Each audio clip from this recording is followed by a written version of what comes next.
يا أيها الذين آمنوا صلوا عليه وسلموا تسليما صلاة والسلام عليك يا سيدي يا رسول الله وعلى آلك وأصحابك يا حبيب الله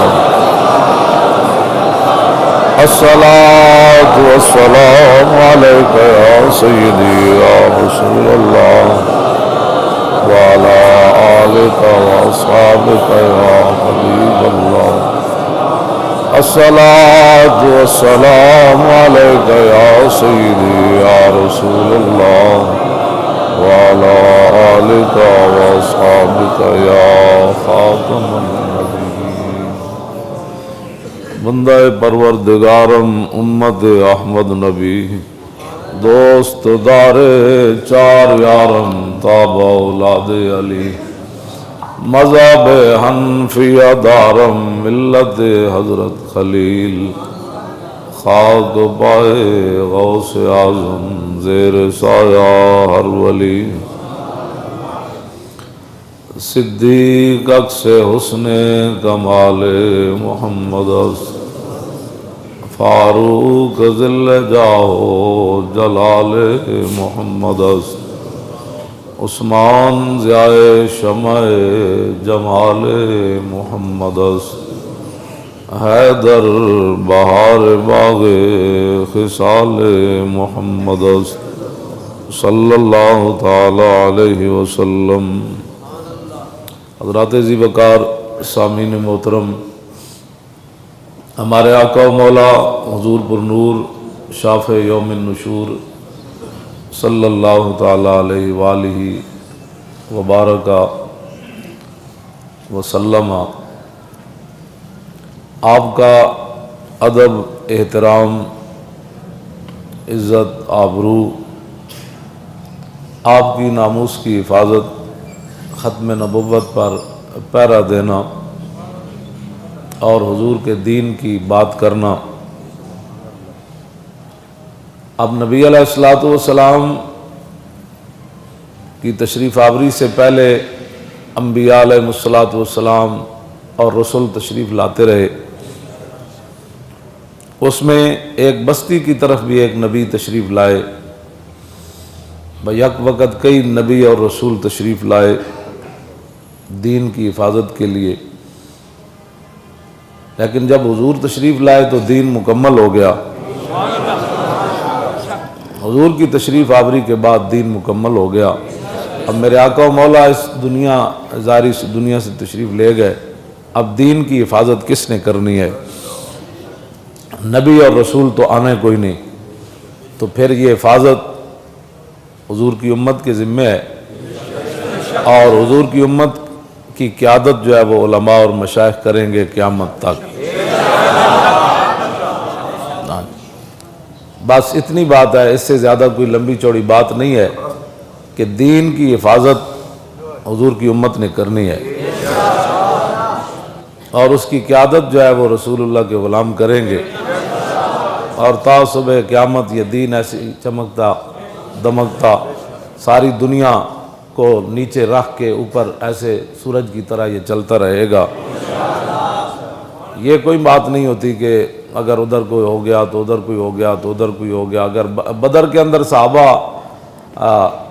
ویسے احد شریف کے اندر بھی فتح ہی ہوئی، لیکن بظاہر صحابہ شہید ہو گئے اور کافی سارا نقصان ہو گیا، لیکن فتح پھر بھی صحابہ کو ہی ہوئی۔ تو اس واسطے یہ جو باتیں ہیں کہ حضور کی ختم نبوت پر پہرا دینے کی وجہ سے اگر کسی کو کوئی پریشانی ہے تو اسی پریشانی کی وجہ سے تو ہم نے کام کیا تھا۔ ہاں جی، وہ پریشانی رہنی چاہیے، اور اللہ کا شکر ہے کہ پوری دنیا میں ایک ویل چیئر پر بیٹھا ہوا بندہ جو ہے اس نے پریشان کیا۔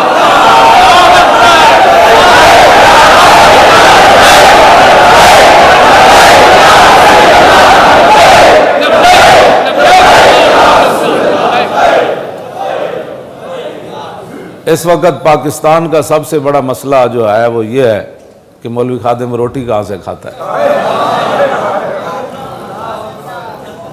سب سے بڑا مسئلہ اس وقت یہ ہے کہ اس کی آمدنی کے ذرائع کیا ہے، بس یہ اصل مسئلہ ہے پورے ملک کا۔ اگر یہ مسئلہ حل ہو گیا جس دن، تو اس دن جو ہے وہ پاکستان میں دودھ کی نہریں بہنا شروع ہو جائیں گی، اس دن پاکستان میں امن اور سکون آ جائے گا، سٹیل مل دوبارہ بحال ہو جائے گی۔ صرف اتنا مسئلہ ہے کہ اگر مولوی خادم کا پتہ چل جائے کہ اس کی جیب میں پیسے کون ڈالتا ہے، تو پاکستان کے سارے مسائل حل ہو جائیں گے جی۔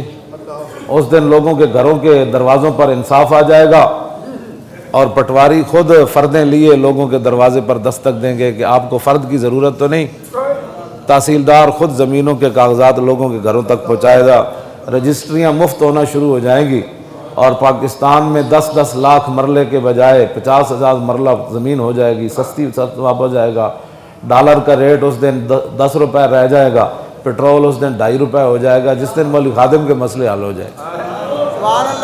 یہ کوئی باتیں کرنے والی جو تم کر رہے ہو، اور یہ کوئی باتیں کرنے والی، مولوی خادم تو جامع مسجد رحمت اللہ العالمین میں رہتا ہے، اور اس کی آمدنی کے ذرائع بھی ساری دنیا کو پتہ ہے، اور وہ روٹی کتنی کھاتا ہے روزانہ وہ لوگوں کو پتہ ہے، ہاں جی، اور اس کے کپڑے کتنے قیمتی ہوتے ہیں اس کو یہ بھی پتہ ہے۔ اس پگڑی میری درانگ بھی ہوئی ہے، کپڑا بھی ہوئی ہے، حاجی صاحب نے پتہ ہے جتنے گازدہ ہے کپڑا ہے۔ تو یہ بڑے مسائل ہے پاکستان کا۔ سب سے بڑا اس وقت مسئلہ یہ ہے کہ ایجنسیاں کو پریشانی، آپ کہتا ہے آپ کو پتہ ہی نہیں ہے اس کے اکاؤنٹ کتنے ہیں، اور میں کہ ایجنسیاں بیچاریاں کی کر دیاں، اور انہوں نے پورے ملک کے چونا چھان بین ماری بھئی ہو سکتا مولانا دا اکاؤنٹ جڑا وہ علامہ صفدر صاحب دے نہ ہوئے، ہاں جی، یا مولوی صاحب دا اکاؤنٹ وہ دے پتر دے نہ ہوئے، تو کوئی تو ان آخر تھوڑے ہو تو بال دی کھال اتارنے والے ہوندے ہیں ساڑھے نال کئی آ کے، میں ہوں بھی ویکھ رہا بھی بیچارے کئی بیٹھے مخبریاں کرنے واسطے، ہاں جی، ظاہر ہے ان کی ڈیوٹی ہے نا، انہوں نے مخبریاں کرنی ہے۔ توجہ، وہ تنخواہ جو لیتے ہیں اس بات کی، تو وہ غلط رپورٹ تو نہیں نہ جا کے کریں گے، جب ان کو ملی کوئی نہیں ہے میری کوئی چیز، تو کہتا ہے میں اس پر تسلی بخش نہیں ہوں، آپ کو اس کے اکاؤنٹ نکال کر لانے چاہیے تھے، بھئی 10 ارب ایک اکاؤنٹ میں ہیں، 25 ارب ایک اکاؤنٹ میں ہیں، جی تمہیں تو شکر ادا کرنا چاہیے تھا کہ ہم 2 میل بیٹھ کر دور ختم نبوت پر پیرا نہ دے سکے، اور ایک آدمی ویل چیئر پر لاہور سے ٹرالے پر بیٹھ کر آ کر ختم نبوت پر پیرا دے کے چلا گیا۔ نبی کی عزت پر، حضور کی ختم نبوت پر، حضور اور حضور کی ختم نبوت یہ تو شان ہی وراء الورا ہے نا۔ نبی علیہ السلام نے ارشاد فرمایا کہ جب جناب موسیٰ علیہ نبینا علیہ السلام کو اللہ تعالیٰ کے حکم سے دریا کے اندر آپ کا صندوق جو ہے وہ ڈال دیا گیا، تو آگے فرعون کے لوگوں نے وہ صندوق پکڑ لیا، وہ اٹھا کر حضرت آسیہ کے پاس لے گئے۔ حضرت آسیہ نے جب صندوق کھولا تو جناب موسیٰ علیہ السلام اس صندوق کے اندر جلوہ گر تھے، بچے تھے، ابھی تو آپ اپنی امی جان کا دودھ مبارک پیتے تھے۔ اللہ تعالیٰ نے خود فرمایا کہ آپ اس فَلْيُلْقِهِ الْيَمَّ، فرمایا اس کو دریا میں آپ ڈال دیں، یَأْخُذُ عَدُوٌّ لِّی وَعَدُوٌّ اللَّهِ، موسیٰ کو وہ پکڑے گا جو میرا بھی دشمن ہے اور موسیٰ کا بھی دشمن ہے۔ آپ کا صندوق پکڑ لیا گیا۔ جب حضرت آسیہ جو ہے وہ انہوں نے جب دیکھا تو وہ تو پہلی مومنہ تھی، تو انہوں نے پہچان لیا، تو اٹھا کر آپ فرعون کے پاس لے گئی۔ تو فرعون نے کہا کہ یہ بچہ یہ کہاں سے لائے، ہمارا بچہ تو ہے ہی کوئی نہیں۔ تو قرآن مجید کے اندر موجود ہے قالت قرۃ عین لی ولک، تو کہا کہ یہ بچہ میری اور تیری آنکھوں کی ٹھنڈک ہے۔ لا تقتلوا عسى ان ينفعنا او نتخذه ولدا، اس کو تو قتل نہ کر، تیری تو عادت ہے بچوں کو قتل کرنا، تو پریشان ہے، تیری سلطنت میں ایک بچہ پیدا ہونے والا ہے جو تجھے غرق کر دے گا دریا میں، تو اس کو قتل نہ کرنا، یہ بچے کے ذریعے اللہ ہمیں نفع دے گا، ہمارا بچہ تو ہے کوئی نہیں، ہم اس کو اپنا بیٹا بنا لیں گے۔ یہ لمبا واقعہ کئی جگہ اللہ تعالیٰ نے قرآن مجید میں اس میں بیان فرمایا۔ تو اب ذرا سنیں، وہ فرعون کہنے لگا قرۃ عین لک مالی لحاجت فیہ، اے تیرے ٹھنڈک تے اکھاں دی ہو سکتی، اے مینوں دی ضرورت کوئی نہیں۔ اب ذرا فرمان رسول سنیں، ہم نے تو اتنی بڑی ختم نبوت پر بات کی ہے نا، اب میرے آقا نے فرمایا والذی احلف بہ لو اقر فرعون بان یکون لہ قرۃ عین کما اقرت لہ امرأتہ لہداہ اللہ تعالی ولکن حرمہ ذلک. میرے آقا نے فرمایا اس ذات کی قسم جس کے نام کی میں قسمیں اٹھاتا ہوں، لو اقرت بھی فرعون کما اقرت بھی امرأتہ، فرمایا جویں فرعون دی بیوی حضرت آسیہ نے کہسی نا اے بچہ میری اکھاں دی ٹھنڈک ہے، جواباً فرعون بھی اے گل کر دیندا کہ ہاں جی ہاں اے میری اکھاں دی ٹھنڈک ہے. تو میرے آقا نے فرمایا اللہ رب العالمین نے فرعون کے 400 سالہ شرکیہ گناہ معاف کر کے اس کو ایمان کی دولت دے دیں گے. نبی سمجھ کے نہیں، ہاں چونکہ موسیٰ علیہ السلام نبی تھے تو صرف اس کی زبان سے نبی کی عزت کے جملے نکل جاتے. فرعون جیسا بندہ وہ بھی جناب موسیٰ کے لیے، ہاں جی، تو اللہ حضور نے فرمایا اللہ نے فرعون کو ایمان کی دولت دے دینی تھی. اب بتاؤ بھائی اگر فرعون کے منہ سے نبی کی عزت کا جملہ نکلے تو رب اس کے 400 سالہ شرکیہ گناہ نہ دیکھے، صرف یہ دیکھے کہ میرے نبی کی عزت کا جملہ فرعون کے منہ سے نکلا. وہ پچھلی بات ہے. اب بتاؤ رب تو اتنا اپنے نبیوں کی تعظیم ہو جائے، کرے نہیں کوئی، اس کے منہ سے نکل جائے تو رب تو اس کی بھی قدر کرتا ہے. ہم تو لاہور سے ارادے سے تاجدار ختم نبوت کے نعرے لگاتے ہوئے اور حضور کی ختم نبوت پر پیرا دیتے ہوئے گئے تھے، تو ہم پر رب کتنا راضی ہوا ہوگا. اب جو میں بات کرنے لگا ہوں بڑی توجہ سے سنی. فرعون اے شرک تے علیحدہ کی تھا نا تے ہزارہ بچے علیحدہ قتل کروائے. ہاں جی ہزارہ بچے قتل کروا چکے سی اس ایک بچے دی خاطر کہ دنیا میں وہ بچہ نہیں آنا چاہیے جو میری سلطنت کے لیے خطرہ بنے. ہاں تو ہزارہ بچے بھی قتل کروا چکیا تے شرک بھی کر چکیا. صرف نبی دے بارے ایک جملہ نکل جاندہ نہ او دے قتل ویکھے جاندے نہ او دے شرک ویکھے جاندے. تم فیض آباد کے دھرنے و چوک کو رو رہے ہو. ہمیں بھی بتاؤ جو دین نہیں پڑھا تو دین کا مزاج سمجھو. ہزاروں بچے قتل کروا چکا، شرک 400 سال کر چکا. شرک ہی نہیں کر چکا بلکہ اللہ کے مقابلے میں خدا اپنے آپ کو رب بھی کہتا تھا، بلکہ کہتا تھا انا ربکم الاعلی. موسیٰ کا بھی رب ضرور ہے لیکن میں وڈا رب ہوں. یہ سارے جرم کرن تو بعد نبی سمجھ کے نہیں، بس وہ نبی تھے اس کی منہ سے جب نبی کی تعظیم ہو جاتی تو رب نے اس کو معاف کر دینا تھا. تم ابھی فیض آباد کے دھرنے کو رو رہے ہو. تمہیں پتہ ہی نہیں ہے کہ اس دھرنے سے رسول اللہ کی ختم نبوت کا علم کتنا بلند ہوا پوری دنیا میں. دہشت گرد تو وہ تھے جنہوں نے ختم نبوت کے پہرے داروں پر شیل برسائے.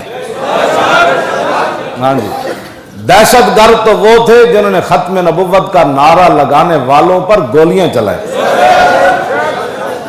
دہشت گرد تو وہ تھے جنہوں نے آرڈر دیے کہ فیض آباد چوک کو خالی کرایا جائے. دہشت گرد تو وہ تھے جنہوں نے اسمبلیوں کے اندر بیٹھ کر رسول اللہ کی ختم نبوت پر حملہ کیا. دہشت گرد تو وہ تھے جو دھرنے والوں کے لیے پانی بند کر رہے تھے. دہشت گرد تو وہ تھے جو دھرنے والوں کی بجلی جو عام چلتی ہے ہمارے لیے تو نہیں چل رہی تھی، ہمارا سپیکر تو جنریٹر چلا رہا تھا. دہشت گرد تو وہ تھے جو بجلی بند کر کے ان کے لیے اندھیرے کر رہے تھے. ہاں جی دہشت گرد تو وہ تھے جو بھرے ہوئے ٹرک کھانوں کے لے جا کر اپنے تھانوں میں کھا رہے تھے اور دھرنے کے والے لوگ بھوکے بیٹھے ہوئے تھے. ہاں اور ان کے اپنے کھانے. دہشت گرد تو وہ تھے جو وہاں جس کو گرفتار کرتے تھے اس کی جیبوں کو خالی کر لیتے تھے. ہاں جی اور ان کے موبائل بھی چھین لیتے تھے. دہشت گرد تو وہ تھے جو رسول اللہ کی ختم نبوت کا نعرہ لگانے والے کے جبڑے توڑ رہے تھے. دہشت گرد تو وہ تھے جو رسول اللہ کی عزت پر پہرا دینے والوں کی آنکھیں نکال رہے تھے. دہشت گرد تو وہ تھے جو تاجدار ختم نبوت کے مقابلے میں گندی گالیاں بک رہے تھے. ہاں جی ہوش سے ناخن لو. ہاں یہ ملک کسی کے باپ کے لیے نہیں بنا، یا کسی کو عزت دینے کے لیے نہیں بنا، یا کسی کو کرسی پر بٹھانے کے لیے نہیں بنا، یا کسی کی عیاشی کے لیے نہیں بنا.